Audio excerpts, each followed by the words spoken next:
അപ്പോൾ നമ്മളിന്ന് ഉണ്ടാക്കാൻ പോകുന്നത് ചിക്കൻ്റെ മസാല ഷവായിയാണ്. അതിന് വേണ്ടിയിട്ട് കുറച്ച് പെരുംജീരകം, കുറച്ച് പച്ചമല്ലി, കുറച്ച് കുരുമുളക് പൊടി, ആവശ്യത്തിന് എരിവിനനുസരിച്ച് എടുത്താൽ കേട്ടോ. പിന്നെ ഞാൻ എടുക്കുന്നത് കാശ്മീരി മുളക് പൊടിയാണ്. ഒരു രണ്ട് ടേബിൾ സ്പൂണോളം കാശ്മീരി മുളക് പൊടി എടുക്കുന്നുണ്ട്. പിന്നീട് ഒരു ടേബിൾ സ്പൂണോളം മഞ്ഞൾപ്പൊടി എടുത്തിട്ടുണ്ട്. അതുപോലെ തന്നെ ഒരു ടേബിൾ സ്പൂണോളം മല്ലിപ്പൊടി എടുത്തിട്ടുണ്ട്. എൻ്റെ സ്പൂൺ ചെറുതായതുകൊണ്ട് കേട്ടോ, ചിക്കടിയാണ്. പിന്നെ വേണ്ടത് നമുക്ക് ഗരം മസാലപ്പൊടിയാണ്. ഞാനത് സെപ്പറേറ്റ് ആയിട്ടാണ് പൊടിച്ച് വെച്ചിട്ടുള്ളത്. അതിൽ കുറച്ച് ഏലക്കപ്പൊടി, കുറച്ച് ഗരം മസാലപ്പൊടി ഇട്ട് കൊടുത്തിട്ടുണ്ട്. പിന്നെ വേണ്ടത് ആവശ്യത്തിന് ഉപ്പാണ്. പിന്നീട് നമുക്ക് ഒരു 1.5 തക്കാളി കട്ട് ചെയ്ത് വെച്ചത്.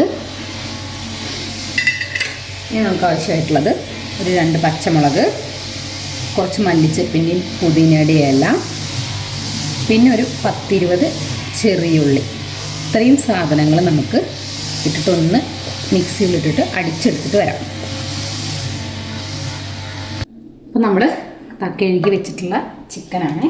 ഇതൊരു വലിയ ചിക്കനെ, ഒരു കോഴീനെ നമ്മൾ കുറേ 4 പീസായിട്ട് കട്ട് ചെയ്തെടുത്തതാണ്. ഇനി നമ്മൾ അരച്ച് വെച്ചിട്ടുള്ള ആ പേസ്റ്റ് ഇതിലേക്ക് നന്നായിട്ട് തേച്ച് പിടിപ്പിച്ചിട്ട് ഒരു വിസിൽ, നിങ്ങൾക്ക് നല്ല വേവ് വേണമെന്നുണ്ടെങ്കിൽ 1-2 വിസിൽ ചെയ്യാം. ഞാനിപ്പോൾ ഇവിടെ ഒരു വിസിലാണ് അടിക്കാൻ പോണത്. നന്നായിട്ട് ആ മസാല തേച്ച് വെച്ചിട്ട് ഒരു 1/2 മണിക്കൂർ നമുക്കിത് എന്ത് ചെയ്യണം, ഫ്രിഡ്ജിൽ റെസ്റ്റ് ചെയ്യാൻ വയ്ക്കണം. എന്നിട്ട് നമുക്ക് എന്ത് ചെയ്യാം, ഒന്ന് വിസിൽ ചെയ്തിട്ട് വരാം. ഓക്കെ, അത് 1/2 മണിക്കൂർ കഴിഞ്ഞ് നമ്മുടെ ചിക്കൻ അടുപ്പത്ത് വെച്ചിട്ടുണ്ട്. നമ്മളിത് ഒരു 1-2 വിസിൽ നമുക്ക് കൊടുക്കാം കേട്ടോ. അത് ശരിക്കാണ്. വെള്ളം ഉണ്ടോ നോക്കണം. വെള്ളം ഇല്ലെങ്കിൽ ഒത്തിരി വെള്ളം അതിൽ ഒഴിച്ചു കൊടുക്കുക. അത് നമുക്കിത് അരിക്കുന്നത് വരെ വെയിറ്റ് ചെയ്യാം.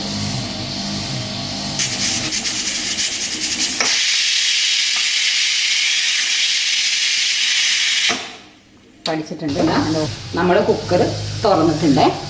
തുറന്ന കുക്കറിൽ ചിക്കൻ എടുത്തിട്ട് ഞാനിവിടെ വലിയൊരു പാനിലേക്ക് കുറച്ച് വെളിച്ചെണ്ണ ഒഴിച്ച് ചൂടാവാൻ വേണ്ടി വെച്ചിട്ടുണ്ട്. അതിലേക്ക് നമ്മൾ ഈ അതായത് 2 വിസിലടിച്ച ചിക്കനില്ലേ അതെടുത്തിട്ട് ഒന്ന് റോസ്റ്റ് ചെയ്തെടുക്കാൻ പറ്റും കേട്ടോ.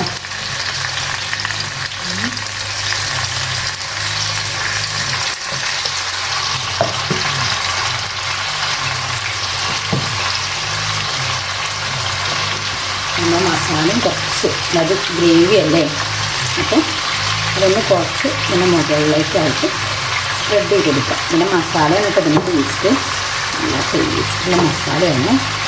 അപ്പോൾ നല്ല സിമ്മിലിട്ടിട്ട് വേണേ നമുക്കിത് വേവിച്ചെടുക്കാൻ വേണ്ടിയിട്ട്. അപ്പം ഞാനിതിലേക്ക് കുറച്ച് തക്കാളി സോസ് കൂടി ഒഴിക്കുന്നുണ്ട്. പിന്നെ ഞാനിതിലേക്ക് ഒരു 1/2 മുറി നാരങ്ങ പിഴിഞ്ഞ് ഒഴിച്ചെടുക്കുന്നുണ്ട്. ഇതൊക്കെ ഇതിൻ്റെ ടേസ്റ്റ് കൂട്ടുട്ടോ. നിങ്ങൾ ഉപ്പൊക്കെ റെഡി അല്ലേ നോക്കണേ. ഇതൊന്ന് വെന്ത് കഴിയുമ്പോൾ നമുക്കിതിലേക്ക് കുറച്ച് ചില്ലി ഫ്ലേക്സ് ഇട്ട് കൊടുക്കാം. നല്ല സിമ്മിൽ വേണേൽ വേവിച്ചെടുക്കാൻ. കുറച്ച് സമയം എടുക്കും കേട്ടോ അത് വെന്ത് കിട്ടാൻ വേണ്ടിയിട്ട്. നമുക്ക് അതൊന്ന് വേവുന്നത് വരെ വെയിറ്റ് ചെയ്യാം. അപ്പോൾ നമ്മളിത് മറിച്ചിടാൻ പോവുകയാണേ. ഏകദേശമൊക്കെ ഇങ്ങനെ ഇതിൻ്റെ വെള്ളം വറ്റി വരുന്നുണ്ട്. കുറച്ചുകൂടി ഇത് വെള്ളം വറ്റി വരണം. അപ്പോഴാണ് എന്തായിട്ട് മാറുക, പോയി നമ്മുടെ മസാല ഷവായി ആയിട്ട് മാറും. അതൊക്കെ മറിച്ചിട്ട് കൊടുക്കാം. നമുക്ക് കണ്ടില്ലേ, മറിച്ചിട്ട് വരുമ്പോൾ തന്നെ കാണില്ലേ നിങ്ങൾ, അത്യാവശ്യം ഡ്രൈ ആയി മസാലയൊക്കെ അതിൻ്റെ മുകളിലേക്ക് ഇങ്ങനെ പിടിച്ച് വരും. ഞാനിപ്പോൾ ഇത് 2 പാത്രത്തിൽ വെച്ചിട്ടുണ്ടേ, പെട്ടെന്ന് വെന്ത് കിട്ടാൻ വേണ്ടിയിട്ടാണ്. അല്ലെങ്കിൽ കുറേ നേരം ഇരിക്കേണ്ടതുകൊണ്ട് ഒരുപാട് ടൈം ഇവിടെ പോകും. അപ്പോൾ 2 പാത്രത്തിലായിട്ടാണ് ഞാൻ വെച്ചിട്ടുള്ളത്. നമുക്ക് കുറച്ചേരം കൂടി കഴിഞ്ഞിട്ട് വീണ്ടും ഒന്ന് മറിച്ചിട്ട് കൊടുക്കാം. അങ്ങനെ മറിച്ചിട്ട് വേണം കേട്ടോ വേവിക്കാൻ. വേവിച്ചിട്ട് പെട്ടെന്ന് മറിച്ചിടുകയും ചെയ്യരുത്.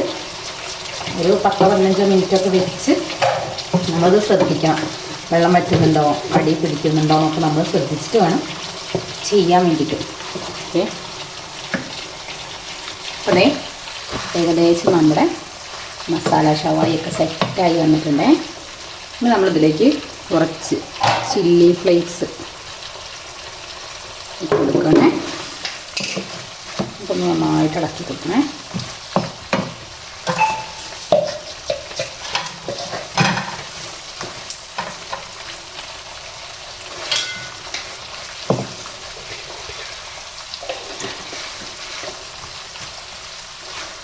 ഇനി ഇതൊന്ന് ഒന്നുകൂടി ഒന്ന് ഒത്തിരി വെള്ളമൂടി വറ്റാനുണ്ട്, അതുകൂടെ ഒന്ന് ചെറുതായിട്ടൊന്ന് വറ്റിച്ചെടുക്കാം.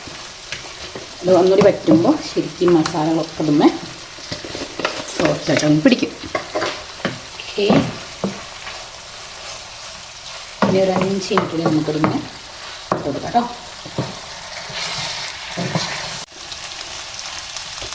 അപ്പോൾ അതേ നമ്മുടെ മസാല ഷവായി ഉണ്ടോ, അടിപൊളിയായിട്ട് റെഡി ആയിട്ടുണ്ട്. മസാലയൊക്കെ എല്ലാവർക്കും പിടിച്ച് ഉണ്ടോ, ഇത് മസാലയൊക്കെ പിടിച്ചതല്ലേ, നല്ല റെഡി ആയിട്ടുണ്ട്. ഇത് പക്ഷേ ആയിട്ടില്ല, ഇത് കുറച്ചുകൂടെ കൂടി കഴിക്കണം.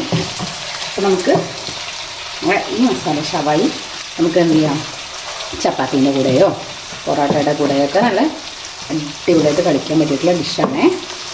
ഞാൻ ഇതിൻ്റെ കൂടെ തന്നെ അടുത്തതായിട്ട് ഒരു പൊറോട്ട ഉണ്ടാക്കുന്ന വീഡിയോ കൂടി ഇടുന്നുണ്ട് കേട്ടോ. അപ്പോൾ നമുക്ക് പൊറോട്ട ഉണ്ടാക്കാൻ എന്ത് ചെയ്യും, സിമ്പിളായിട്ട് പറ്റും.